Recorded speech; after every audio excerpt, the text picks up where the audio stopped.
చేసేవాడిని. బిజీగా ఉన్నా మళ్ళీ ఒక 2 నెలలు ఏం చెప్పారంటే, నేను కొన్ని ప్రాబ్లమ్స్ లో ఉన్నాను, కొంచెం నా ప్రాబ్లమ్స్ క్లియర్ అయిన తర్వాత జాయిన్ అవుతానని ఒక 2 నెలలు తప్పించుకున్నా. ఇంట్లో ఉన్నప్పుడు ఫోన్ వస్తే మా మిస్సెస్కి ఇచ్చి లేడు అని చెప్పి తప్పించుకున్నా. అట్లా సుమారుగా 5 నెలలు తప్పించుకున్నా.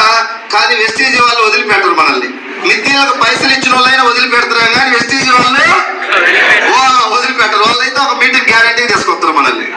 పోలీసులైనా వదిలిపెడతారేమో దొరకపోతే, వీళ్ళు వదిలిపెట్టరు.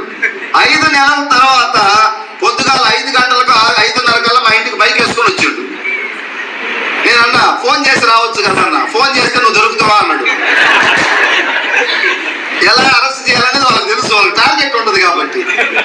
అట్లా 5 గంటలు 5:30కు వచ్చి పొద్దుగాల నేను నిద్ర లేక ముందే పట్టుకొని హైదరాబాద్ మీటింగ్ తీసుకెళ్ళిండు. ఆ రోజు తప్పించుకోలేక వెళ్ళిపోయాడు. అంతకుముందు చాలా సార్లు రమ్మని అడిగిండు, వస్తాననేవాడిని, ఆ టయానికి స్విచ్ ఆఫ్ చేసేవాడిని. మీరు వాడి పనులని సరిగ్గా చేస్తా ఉంటారు, చాలా మంది చేస్తారా లేదా? ఇవన్నీ మీ ఆ బాల్యంలో ఉండే లక్షణాలు. స్టార్టింగ్ నర్సరీ స్టేజ్లో అందరూ స్కూల్కి పరిగెత్తుకుంటూ పోతారా? ఎవరో మహానుభావుడు ఒకటి 2 పలక తీసుకొని స్కూల్కి పోయేవాడు, మిగతా వాళ్ళందరూ ఎన్నికి రివర్స్ గేర్ వచ్చేవాళ్ళే ఉంటారు. ఇక్కడ కూడా మనం రివర్స్ గేరే ఆలోచిస్తాం. 5 నెలలు తప్పించుకున్న నేను మీటింగ్ తీసుకెళ్ళిన తర్వాత నా టైం బాగుండి జర ముందు కూర్చోబెట్టింది. ముందు కూర్చోబెట్టిన వాడికి ఏంటంటే భయానికో భక్తికో ఫోన్ మాట్లాడడానికి లేదు, మధ్యలో లేచిపోవడానికి. టాయిలెట్ వస్తున్నా సరే దాన్ని ఆపుకొని కూర్చోవలసిందే. వెనకాలకు ఫోన్ చూడొచ్చు, మెసేజ్ చేయొచ్చు, లేకపోతే బయటకు తిరగచ్చు. వాళ్ళకి పెద్దగా ఆప్షన్ వాళ్ళ చేతిలో ఉంటుంది. అందుకని చాలా మంది వెనకనే నిలబడతారు, ఎందుకంటే ఆప్షన్ వాళ్ళ చేతిలో పెట్టుకోవడానికి. సార్ పర్లేదు నేను ఇక్కడ ఉన్నా వింటానంటాడు, అక్కడి నుంచి రాడు కానీ అక్కడే వింటానంటాడు. నాకు తినే రాతలది కాబట్టి ముందు సీట్లు తెచ్చి కూర్చోబెట్టాడు. ఇంకా వాళ్ళు కొట్టమన్నప్పుడు సపట్లు కొడుతున్నా, మళ్ళీ నన్నే చూస్తున్నాను, నేను మాట్లాడు స్పీకర్ మాట్లాడు ఏమనుకుంటాడో అని చెప్పి సపట్లు కొట్టినా మధ్యలో లేచిపోవడానికి అవకాశం. వాళ్ళు ఏం చెప్పినా వినాల్సి వచ్చింది, మంచి చెప్పినా చెడు చెప్పినా.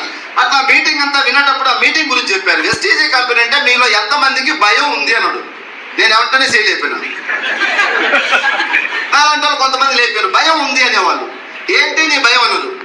సార్ ఇది వెస్టీజీ కంపెనీ కొత్తగా వచ్చింది కదా, మధ్యలో ఎప్పుడు పోతుందో ఉంటుందో గ్యారంటీ లేదు, ఈ కంపెనీని ఎలా నమ్మాలి అని అడిగాడు. నేను కొత్తగా వచ్చిందని నీకు ఎలా అనుకుంటున్నావు అంటే, నాకు ఇప్పుడే తెలిసింది కాబట్టి కొత్త కంపెనీ అనుకుంటున్నాను.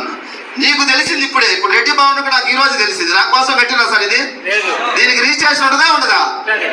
అట్లనే వెస్టీజీ కంపెనీ కూడా రిజిస్ట్రేషన్ ఉంది. నువ్వు ఇప్పుడు మీటింగ్కి వచ్చినావు. కంపెనీ 2004లో స్టార్ట్ అయింది. నేను 2017లో మీటింగ్కి వెళ్ళా. 13 సంవత్సరాల నుంచి నడుస్తున్నాయి మన ఇండియన్ కంపెనీ అని చెప్పారు. ఇది ప్రైవేటా గవర్నమెంట్ అని అడిగినా, ప్రైవేట్ కంపెనీ అన్నారు.